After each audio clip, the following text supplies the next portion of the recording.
Hey everybody. It has been a little bit since you last heard from us here at FeatureCast, and for good reason.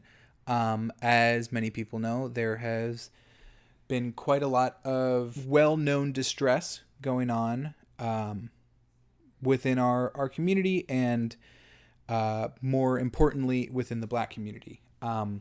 So, as some of you may know, we are both in Minnesota. I'm actually in Minneapolis, and have been pretty involved in what is all going on with the Black Lives Matter movement and the protests against the murder of George Floyd. We wanted to come back just because it's been a little bit. We actually had an episode that was supposed to come out, but in the middle of me editing that episode, George Floyd was murdered, and that took immediate precedence and needed our attention. So we've been kind of on the ground doing a lot more with that. As things have started to kind of slow down, obviously not stop completely, which they shouldn't until justice is completely served. But we wanted to take a little bit of an opportunity, one, to promote two organizations. Those two organizations are Reclaim the Block and MPD 150. If you want to hear more about what is going on and some of the things that we want to see happen, definitely check both of those communities out. I would recommend MPD 150 recently, not recent by the time you hear this, but did a 150-year-long review of the Minneapolis Police Department and brutality. And it is a lot to process. I genuinely think everyone should listen to that. It is very dense, but really, really eye-opening if you are fortunate enough to be someone that can learn about these things and not have to just experience them on an everyday basis. Obviously, we are two white dudes about to talk about Black voices in cinema, and we wanted to have a way to talk about what's going on in hopefully a positive way. Like I said, absolutely check out Reclaim the Block and MPD 150. They are way better than both of us and doing far better things than we could ever hope to. With that, we're going to talk about some movies, and it'll be kind of weird adjusting to get back to normal, but we're going to do our best. We're going to get back to our goofy selves pretty soon after, but we don't want to remove the gravity of this situation more so than is already being done by us talking about movies again. Not even just the films themselves and like what they meant for us and how much we like them, but it's also like the voices behind them and the future that they hold in the film industry as a whole. Yeah. Not to say that we are in any way amplifying Black voices by us two white dudes talking about Black voices, but hopefully it is at least some introduction to people that aren't aware of certain things, as a way to look into creators that are doing a much, much better job at discussing any of these topics than we could ever hope to. Let's start with Dope. 2015 film featuring Shameik Moore, who is fantastic. Also, eventually ended up doing the voice for Miles Morales in Spider-Man Into the Spider-Verse. The film Dope, one of the things it does that I found very interesting is, and I'm not the first to talk about this. Somebody explained it to me. It's been a while, so I don't necessarily remember where from. But it was an interesting take that I didn't really fully grasp the weight of until thinking about it far more. Our main character basically finds a money scheme in order to get rich, and in doing so, things get more complicated. But because of how the film presents the main character, there's a moment when we see him holding a gun, and it's a really shocking thing to see. At the same time, there are other characters in the movie that are also Black that have held guns, and it felt normal and fine and not anything to note. However, the movie basically makes us view him as if he's a nice white kid. and we get the shock of that, rather than in a lot of other films about similar topics where it's not a shocking thing to see that. And I don't know, it's a weird thing. There's a lot to dig into there. And we are not the best to fully delve into that and discuss it and what that means. But it's a really, really good movie. The soundtrack's fantastic. It's high energy. It's playful and fun despite having some of these heavier moments in it. I think this is a really good entry point because, I don't know, this could easily be... It's like Ferris Bueller's Day Off, but in Oakland with a black kid. I mean, there's like a lot of heart and a lot of fun to be had in this movie. I think like a lot of the movies we're gonna be talking about like throughout this list are a lot heavier, and this is definitely one that has, you know, I mean, it's high school students, you know, on kind of like an adventure that takes place over a handful of days, like 2 days, I think. Yeah. Let's next talk about a more recent film, The Last Black Man in San Francisco. So, okay, a lot of the movies, weirdly, a lot of them have to do with the Bay Area, which just kind of happened. I don't know how that occurred, but a lot of them talk about Bay Area. So Last Black Man in San Francisco, it's important to note, is a white director. However, it was written and starring by Jimmy Fails in a somewhat autobiography. So it is like there are parts that are true, parts that aren't, which is kind of interesting. Also features Jonathan Majors, who's fantastic in this. Absolutely, yeah. This one really focuses on gentrification and the weight of that. I think this one on the list is probably the most introspective film,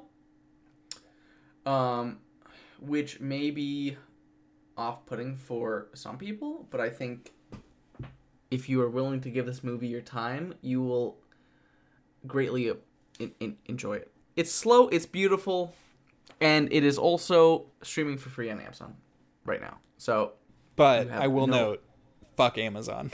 Just as a side note, we wanted to make a list just because we've seen a lot of lists done by these big companies, right, that are all about like celebrating black voices, and there are a lot of them that are only like these feel good movie that are designed for white audiences to feel good about progress and think, oh, racism has ended. And we've just been a little frustrated by that because it feels disingenuous. And we made this list and we started talking, and obviously like we're worried about our stuff coming off as just disingenuous. I don't know. We wanted to make a list of modern ones that like don't really sugarcoat things as much, and obviously we'll get into more of the ones that are like really not sugarcoated, but movies that stand on their own, right? These aren't movies that are their only point is to learn or get a lesson from. These are genuinely like really beautiful, wonderful movies that you just so happen can also learn things from, as I think all great movies are. And I want to, like, none of these movies are presented as like a, well, and now you need to learn something. These are just genuinely really fantastic movies that we want to highlight and talk about.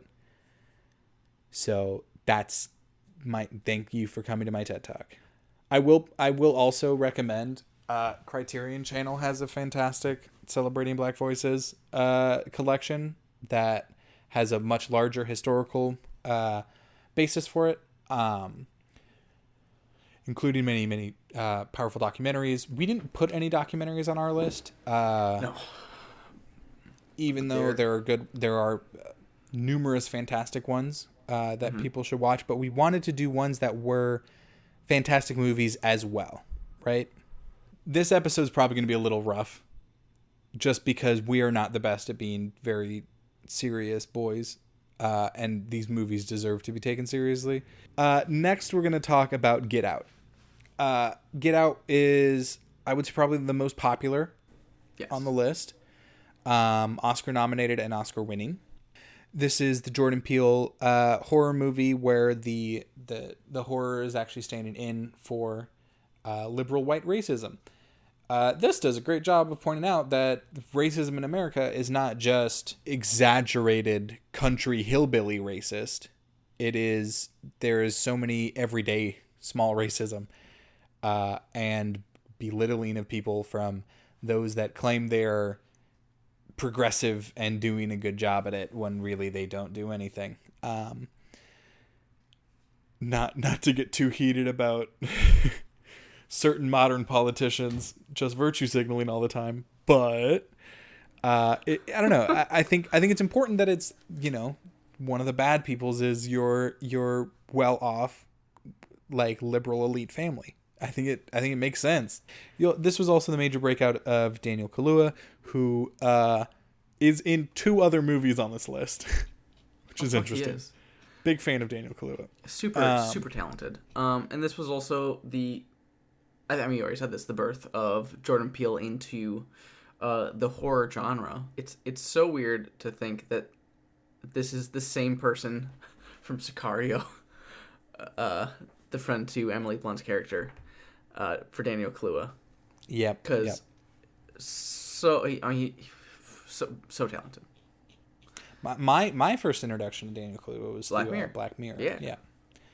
Which was also Jordan Peele's introduction to him, which is very interesting. Is that true? Yes. That's a great episode. That was my first episode of Black Mirror I ever saw. It's a really good episode. It's a very good episode. David, we're going to talk about one of your favorite recent movies. Oh? We're going to talk about Blindspotting. I do love this movie. Talking about one of the most interesting parts of this movie for me, when they were talking about it, Daveed Diggs cited it as a buddy comedy in a world that won't let it be one. I never actually heard that, but I love that. Yeah, and that fucked me up. I was lucky enough to see this one in theaters, and I remember walking out of the theater thinking, "There is no way that this is not my number one of the year," which it ended up being. It introed me to Daveed Diggs, who also gained a lot of fame from Hamilton. Well, and I knew Daveed Diggs from Clipping before that. Yeah, and also Raphael Casal. This movie tells the story of 2 friends in Oakland as they live, and Daveed Diggs is going through his last final days of probation and witnesses a black man be shot in the back by a police officer while being chased, and that impact on him throughout, and like not just like the impact of the events, but the mental impact on that and the weight that carries on him throughout. Mm-hmm. This movie also kind of similar to Dope, which I didn't really think about until just now, but I really enjoyed the use of music in because a lot in several scenes you have just like Daveed Diggs and Raphael Casal just like freestyling together, like as they like walk down the sidewalks, as they're like clearing out a house, or even I think like what probably has become the most famous scene from the movie. It builds up to that wonderful, like incredibly visceral release, and it's interesting. He even talks about like how that release and that expression is as poignant because people are conditioned to listen to rap. And that's an interesting, like even in the rap he talks about that. There's a lot of layers to this movie. Every time I rewatch it, there's more stuff I pick up on, because it does do its best to talk about a lot of different aspects of these 2 men's lives and like what their experiences is going through, and how like there are some things that they can never truly talk about and relate on because they have they are different people, and there are certain things that are so fundamentally different that even though they are such close friends and have shared so much trials and tribulations together, there are certain things that they can't share and that they can't talk about truly openly and understanding. And that scene really stood out to me. Obviously the whole movie is full of scenes like that. But Blindspotting is really, really powerful. Really, really good. It's fantastic. I mean, I haven't met a person who's seen it and hasn't thought it was like a near masterpiece. Mm-hmm. I'd also like to talk about another film, Widows, which is one that got some buzz early on, but I think a lot of people have kind of forgotten about. But I rewatched this one not too long ago, and it's still really, really good. I really wanted to talk about because it is such a wonderful ensemble piece. There's so many moving parts in this, between like grieving about losing anyone you love to something like police brutality, as well as what it means to try and move away from things you've done in the past, or how to, advance yourself and try and do the right thing, or how just to survive. And there's just so much to this. This is a really dense movie, but it's so easy of a watch because it really is a master at work. Steve McQueen, like this movie easily could be so messy and overpacked and like having none of the things matter, but every single side character, even if they only have a few lines, is like a full real character. Like there's so much depth to every single person and decision in it, and there are tiny little things in this movie that like you can't really tell in any other medium than filmmaking. There's a shot in particular where it's Colin Farrell in a car having a phone call.